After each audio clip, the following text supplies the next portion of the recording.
Dear students and friends, आज हम बात करते हैं अमेरिका के राष्ट्रपति चुनाव की।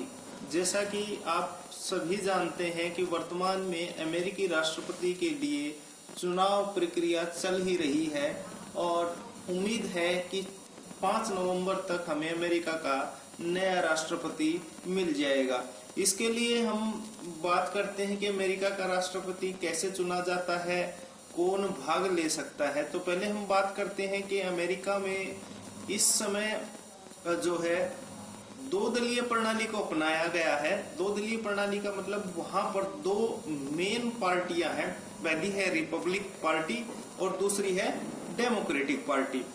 तो दोनों पार्टियों ने अपना अपना उम्मीदवार राष्ट्रपति पद के लिए खड़ा किया हुआ है। जहां तक हम बात करते हैं कि रिपब्लिक पार्टी की ओर से जो पिछले वर्तमान में राष्ट्रपति हैं डोनाल्ड ट्रंप, वो हैं उम्मीदवार, और जो है रिपब्लिक पार्टी के लिए जो है डोनाल्ड ट्रंप है और डेमोक्रेटिक पार्टी के लिए जो बिडेन राष्ट्रपति पद के लिए उम्मीदवार है। अब हम बात करते हैं कि कितने साल के बाद जो है अमेरिका का चुनाव होता है। तो ये अमेरिका का जो राष्ट्रपति चुनाव है ये प्रत्येक 4 साल बाद होता है, या सीधे तौर पे हम कहें कि अमेरिका का राष्ट्रपति का जो कार्यकाल है वो है 4 साल का। इसके बाद में हम बात करते हैं कि इसका चुनाव कैसे होता है। तो सबसे पहले मैं एक रोचक बात आपको बताना चाहूंगा कि अमेरिका का राष्ट्रपति का चुनाव जब भी होता है वो एक लीप वर्ष में होता है। लीप वर्ष आप समझते हैं कि जिसमें फरवरी में 29 डेज होते हैं। और कई बार एग्जाम में पूछ लिया जाता है कि जैसे मान लिया कि 1935 में जो है अमेरिका राष्ट्रपति का चुनाव हुआ था कि नहीं हुआ था, तो आप बेसिक सेंस से आप उसका निकाल सकते हैं, यानी कि लीप वर्ष में ही चुना जाता है। अब ये भी संविधान में तय है कि अमेरिका के राष्ट्रपति का चुनाव कब होगा और किस तारीख को जो है चुनाव होगा, किस तारीख को नतीजे आएंगे और किस तारीख को अमेरिका राष्ट्रपति चुनाव लेगा, शपथ लेगा।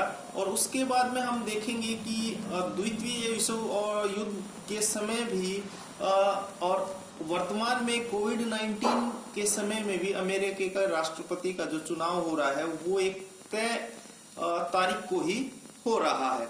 तो इसके लिए जो चुना जाता है वो लीप वर्ष के नवंबर महीने के पहले सोमवार के बाद जो मंगलवार आता है उसको जो है राष्ट्रपति पद के लिए चुनाव करवाया जाता है।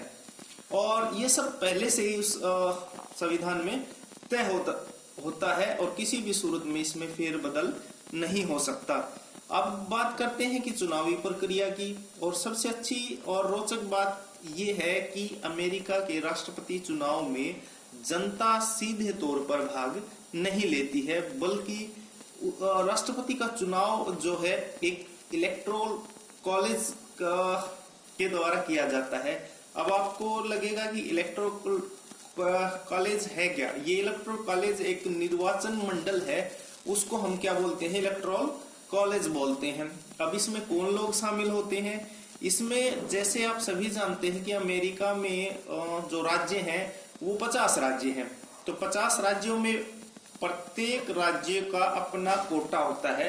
जैसे हरियाणा में हम संसद में भेजते हैं ना, लोकसभा में हम जो है 10 सदस्यों को भेजते हैं और राज्यसभा में 5 सदस्यों को। ऐसे ही 50 राज्यों से अलग अलग जनसंख्या के आधार पर संसद में कोटा है। अब बात करते हैं कि इलेक्टोरल कॉलेज है, इसका काम क्या है? राष्ट्रपति पद का चुनाव करना। ये इलेक्टोरल कॉलेज जो है ये अमेरिका के राष्ट्रपति और जनता के बीच की कड़ी है, आप समझ गए होंगे। और इनकी अब बात आती है कि इलेक्टोरल कॉलेज की संख्या कितनी होती है। हम बात करें तो इसकी संख्या जो है टोटल 538 होती है। वो कैसे होती है मैं आपको समझा रहा हूँ। अमेरिकी जो संसद है उसको यूएस कांग्रेस बोलते हैं, मतलब अमेरिकी जो संसद है उसको यूएस कांग्रेस बोलते हैं। उसके 2 सदन हैं, जैसे भारत में भी 2 सदन है। पहला सदन है हाउस ऑफ रिप्रेजेंटेटिव, जैसे भारत में लोकसभा है, और दूसरा सदन है हाउस ऑफ सीनेट, जैसे हमारे यहाँ पर राज्यसभा है। दोनों की संख्या भी अलग अलग है। हम बात करते हैं पहले हाउस ऑफ जो है रिप्रेजेंटेटिव की, तो उसमें 435 सदस्यों की संख्या निश्चित है और हाउस ऑफ सीनेट में 100 सदस्यों की संख्या निश्चित है। ये 100 सदस्य कौन है, मैंने पहले बताया कि 50 जो राज्य हैं अमेरिका में, प्रत्येक राज्य को 2 सदस्य हाउस ऑफ सीनेट में भेजने का कोटा है। अब 435 और जो है 100, ये टोटल हो गए हैं 535। और इसके अलावा जो है वाशिंगटन डीसी से भी जो है 30 सदस्य 3 सदस्य हाउस ऑफ जो है कांग्रेस में जाती है। तो ये जो संसद में है, तो आप बात करेंगे वाशिंगटन डीसी को, उसका अपने एक रुतबा है, रुतबे के आधार पर उसको 3 सदस्य चुनने का एक्स्ट्रा अधिकार है। यानी कि हम बात करें तो कुल 538 सदस्य इस प्रकार बैठते हैं। 435 हाउस ऑफ रिप्रेजेंटेटिव, 100 सदस्य हाउस ऑफ सीनेट और 3 वाशिंगटन डीसी से। और अब हम बात करते हैं कि उदाहरण के तौर पर जैसे कैलिफोर्निया एक राज्य है, आप सभी जानते हैं, तो उसको हाउस ऑफ रिप्रेजेंटेटिव में जो है उसको जो 53 सदस्य भेजने का अधिकार है और 2 सदस्य उसको हाउस ऑफ सीनेट में, इस प्रकार 55 सदस्य वो भेज सकता है। अब हम बात करते हैं कि 2 रिपब्लिक पार्टी और जो है डेमोक्रेटिक पार्टी, उसकी चुनाव प्रक्रिया काफी रोचक है। रोचक कैसे है कि भाई मान लिया हम बात कर रहे हैं कैलिफोर्निया की ही, तो वहां पर 53 सीटें टोटल जो है हाउस ऑफ रिप्रेजेंटेटिव में 55 सदस्यों की लिस्ट जो है जारी होगी।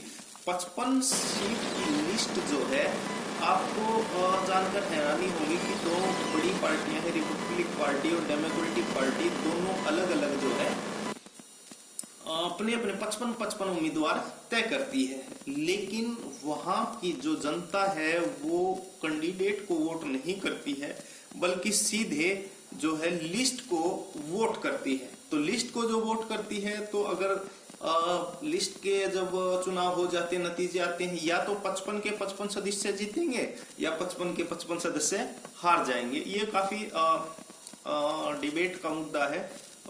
तो ये सिस्टम बहुत पुराना है। अमेरिका का जो लोकतंत्र है उसको दुनिया के सबसे पुराना लोकतंत्र माना जाता है। तो ये सिस्टम है। तो अब ये देखा जाता है कि किस पार्टी के जो इलेक्टोरल कॉलेज के जो सदस्य हैं वो जो है ज्यादा चुने गए हैं। यानी कि कोटा जो तय किया गया है, वो कोटा तय किया गया है 270 बहुमत के लिए 270 वोट चाहिए। 270 का मतलब ये हुआ कि किसी भी पार्टी का जो निर्वाचन मंडल है उसके 270 कैंडिडेट जीत के आने चाहिए। लेकिन ये भी कई बार नहीं होता है कि भाई वो जरूरी नहीं है कि अपनी ही पार्टी को वो वोट दें। ये पार्टी के वोट देने का मतलब ये है कि वैसे तो वो एक शपथ लेके आते हैं कि वो अपनी पार्टी को भी वोट देंगे, लेकिन अमूमन ऐसा होता है कि भाई वो अपनी पार्टी को भी वोट देते हैं। तो इसके लिए 270 का कोटा है। लेकिन कई बार इस जो लिस्ट पर चुनाव होता है, इसमें ये होता है कि ज्यादा वोट लेने वाला व्यक्ति राष्ट्रपति पद का चुनाव जो है हार जाता है, कम वोट वाला व्यक्ति राष्ट्रपति का चुनाव जीत जाता है। ये आप सोचेंगे कि ये कैसे हो सकता है। ये इसलिए हो सकता है कि वहाँ के कैंडिडेट जो है किसको वोट करते हैं, लिस्ट को वोट करते हैं। लिस्ट को वोट करने से जो हमारे जो कैंडिडेट चुने जाते हैं वो उसी हिसाब से तय हो जाता है। जैसे हम पिछले चुनाव की बात करें 2016 की, तो उस समय रिपब्लिक पार्टी के उम्मीदवार डोनाल्ड ट्रंप थे और जो है डेमोक्रेटिक पार्टी की हिलेरी क्लिंटन थी। हालांकि हिलेरी क्लिंटन को जनता ने 2% वोट ज्यादा दिए थे, लेकिन फिर भी वो डोनाल्ड ट्रंप से जो है 28 लाख वोटों से हार गई थी। ये अलग सिस्टम है और ये साल भर चलने वाली एक चुनाव प्रक्रिया है। और इसमें सबसे अच्छी बात ये है कि भारत की चुनाव प्रणाली से अलग वहां चुनाव प्रणाली अपनाई जाती है। जैसे भारत में कोई एक बड़ी पार्टी या नेता तय करते हैं कि भारत का राष्ट्रपति कौन होगा, वहां पर अमेरिका या पार्टी तय नहीं करती, बल्कि अच्छी बात यह है कि वहां की जो जनता है वो ये तय करती है कि आने वाले समय में राष्ट्रपति कौन होगा। और आप जानते हैं कि अमेरिका में अध्यक्षात्मक शासन प्रणाली अपनाई जाती है। अध्यक्षात्मक का मतलब ये है कि भाई ऐसी शासन प्रणाली जिसमें शक्तियों का मैक्सिमम जो प्रयोग है वो देश का मुखिया या जो है राष्ट्रपति करता है। भारत में संसदीय चुनाव प्रणाली जिसमें ऐसी चुनाव प्रणाली एक ऐसी शासन प्रणाली जिसमें वास्तविक और नाममात्र दोनों अध्यक्ष हो। तो उम्मीद है कि आपको ये समझ में आया होगा कि अमेरिका में राष्ट्रपति का चुनाव कैसे होता है। Thank you.